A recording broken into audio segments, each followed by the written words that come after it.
Assalamualaikum warahmatullahi wabarakatuh.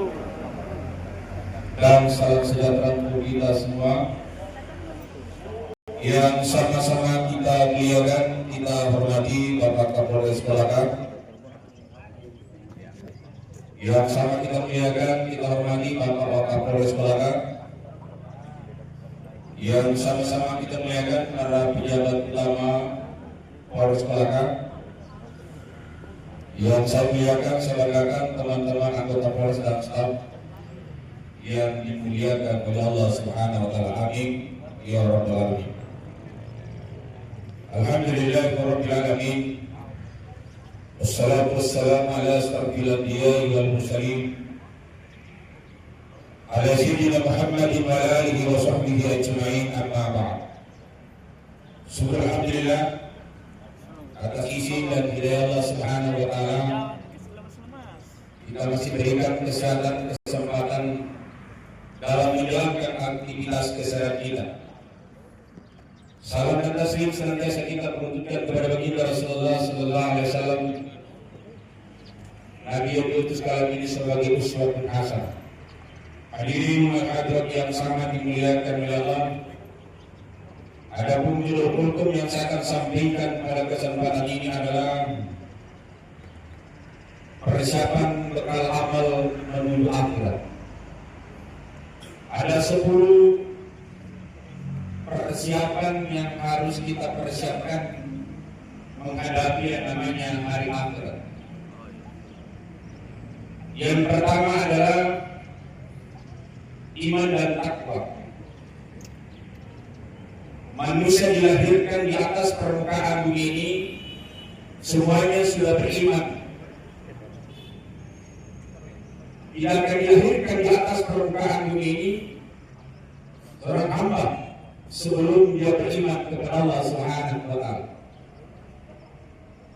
Dalam Islam, dalam surah Al-A'raf 1:7 dijelaskan, alastu bi rabbikum. Sebelum roh ditiupkan masuk ke dalam jasad kita, Allah bertanya kepada roh, dan semua pertanyaan ini sama pertanyaannya rohnya Nabi Adam sampai kepada roh kita. Apa pertanyaan Allah? Alastu bi rabbikum, bukankah aku ini Tuhanmu? Maka roh itu menjawab, qalu bala shahidina. Benar engkau Tuhanku dan aku bersaksi. Maka manusia yang dilahirkan di atas permukaan bumi ini semuanya bersaksi kepada Tuhan. Yang kedua adalah dengan iman itulah lahirlah dengan takwa. Apa itu takwa?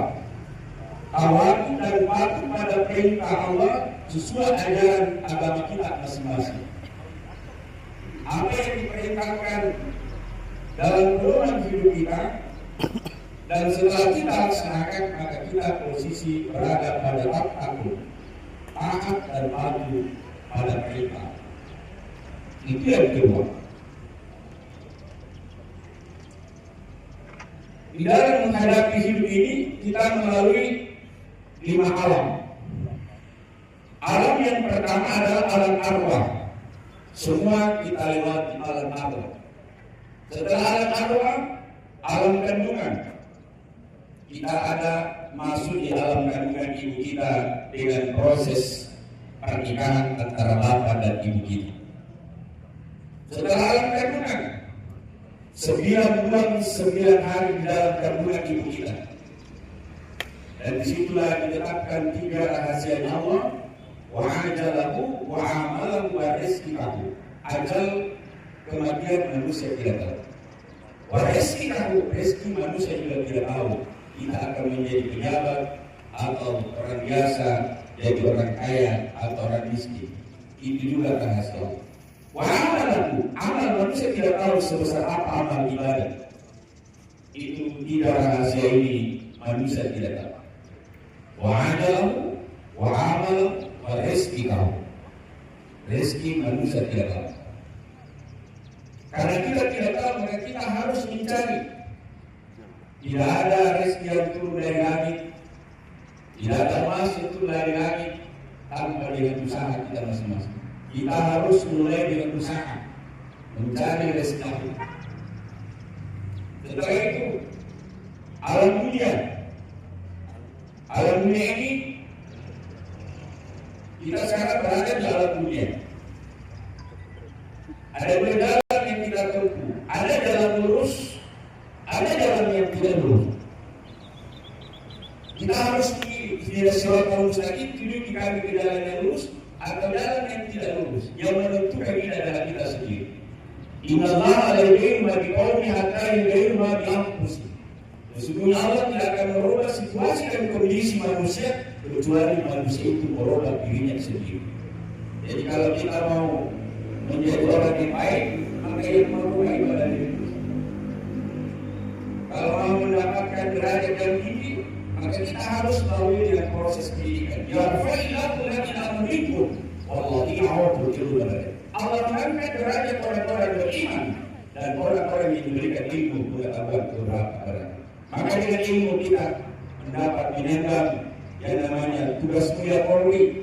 Itu semua adalah derajat dan tidak semua diberikan oleh Allah Subhanahu wa taala. Ini adalah tugas mulia yang harus kita jalankan sebagai amanah di hidup kita. Begitu juga saat kami sebagai mubalik diberikan amanah untuk apa? Diberikan ilmu untuk menyampaikan, dan ilmu itu tidak seberapa yang diberikan kepada manusia.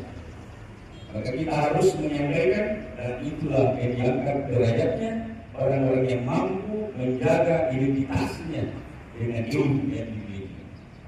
Hadirin berkati dan sangat dimuliakan Allah. Setelah alam dunia menuju alam kubur. Jadi mulai dari Nabi Adam sampai yang wafat tadi masih di alam kubur, belum ada di alam akhirat. Di sini alam penantian menuju akhirat. Dan di sini orang-orang yang dalam kuburan masih menunggu